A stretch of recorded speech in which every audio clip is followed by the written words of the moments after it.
In this video I am talking about Desview R7 Plus field monitor.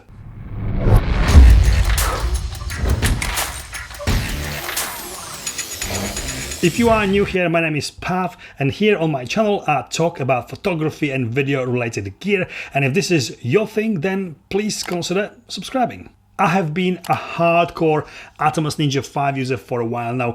Just ticks all the boxes for me personally, and it is an incredible tool for monitoring and recording. However, I needed a second monitor to go with my new wireless transmitter kit for monitoring off the camera. I'll be reviewing this in a separate video very soon. And I needed a monitor and not recorder, and something maybe a little bit cheaper than Atomos or small HD products. There is a lot of choices out there, but this monitor has caught my eye because on paper it has a very similar spec to my Ninja 5, minus the recorder of course. Also, it is almost 3 times cheaper. This retails for approx £250 or $250 in US usually, but I have found some current offers when you could get one for under $200 or pounds. So how does it compare, and is it actually worth the money? Let's go through its functions and pros and cons and help you decide if this is the monitor for you. Good size, 7-inch, full touch screen, same as Ninja 5,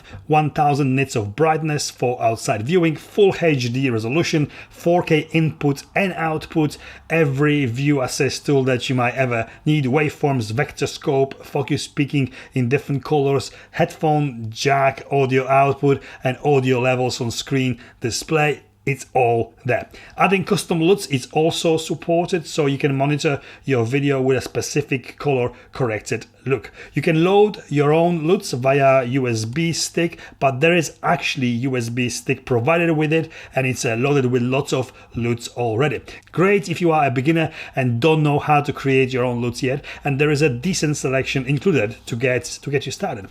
First impression, this screen looks good. The picture is bright, certainly as bright as much more expensive Ninja 5 screen. When I connected the camera to it for a first time, the picture seemed to be a bit on the warm side, but unlike Ninja 5, you can actually correct the color display manually without the need of calibration. Simple and kind of effective way to make the picture look right without spending any extra money on calibration or calibrating tools. I'm not sure if this is something to do with the frame rates that I was shooting with, but there was occasionally a horizontal line, like a distortion, showing up when I was moving the camera. It might be an issue if it shows more than once in a while, but otherwise it's just a little glitch. The menus and the navigation are okay, but a little bit clunky in my opinion. The touchscreen is responsive, but not as responsive as iPhone or Ninja 5 in this case. It works and that's about it. You can initiate the menu by double tapping the screen, and you can customize the physical 3 buttons on top of the screen to whatever functions that you use the most. Cool feature is that you can actually pinch zoom to check your manual focusing.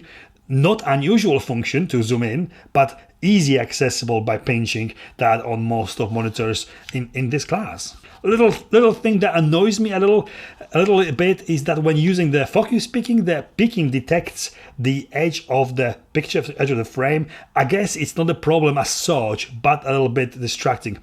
Really nitpicking here, but overall it is a good experience using this monitor. It comes with few bits included with it: 2 HDMI cables, tiny little things, micro and a mini, the silicone protective sleeve case, whatever you call it, a Velcro hood, USB stick preloaded with LUTs, which I have mentioned before, and this cold shoe monitor mount. Unfortunately, I don't think it is good enough to hold this monitor safely. Firstly, this monitor is power hungry. Those small NPF batteries only power it for about 10 minutes. So unless you power it from mains, you will need one of those bigger and heavier, chunkier batteries, making it all weigh a bit. This monitor mount can only be tightened with fingers, and no matter how strong your fingers are, there's just no way of tightening it tight enough. Once you touch the screen, tilt it, swivel it, it will come loose, and if you are not careful, fall off the camera. I recommend using one of those small rig mounts that you can actually secure the monitor and the cold shoe with hex key, but that is just going to increase the overall cost of this monitor.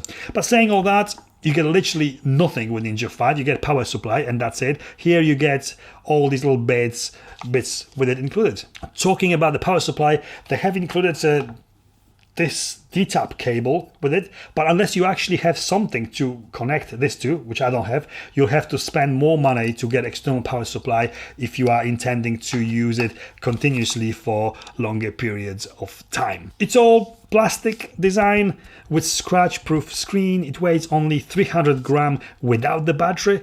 Not bad looking, certainly not one of those monitors that would make your expensive camera look really shit. With so many budget-friendly monitors from Fieldworld and Andicini available, all with very, very similar specs, it is very hard to choose one. But assuming they all do very similar job, I'd personally go by aesthetics. And this, unlike most of them, looks better and more stylish without the huge logo at the front screaming "I'm cheap." So the pros are decent size 7-inch touchscreen, good looking, very important, supports custom LUTs, visual assist tools like false color, waveforms, vector scope, light, at least without the battery, 300 grams, 1000 nits of brightness for easy viewing outside, headphone jack for monitoring sound, and comes with all the little accessories.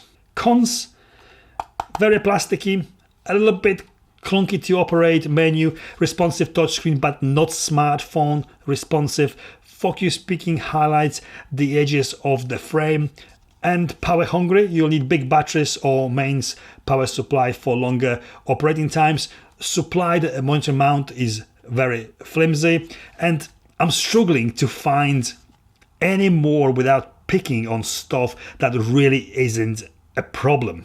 Overall, this is a decent monitor that doesn't cost arm and a leg. Absolutely perfect for everyday use with your mirrorless camera to help to nail those shots sharper and exposed better. Also, 7-inch screen helps if you are filming yourself, as you can see yourself better even if you do have a flip screen on the camera. The display is bright and good quality, maybe not a broadcast quality to attach to red camera, but good enough for any small current mirrorless camera, even cameras like Sony a7S III or Panasonic S1H.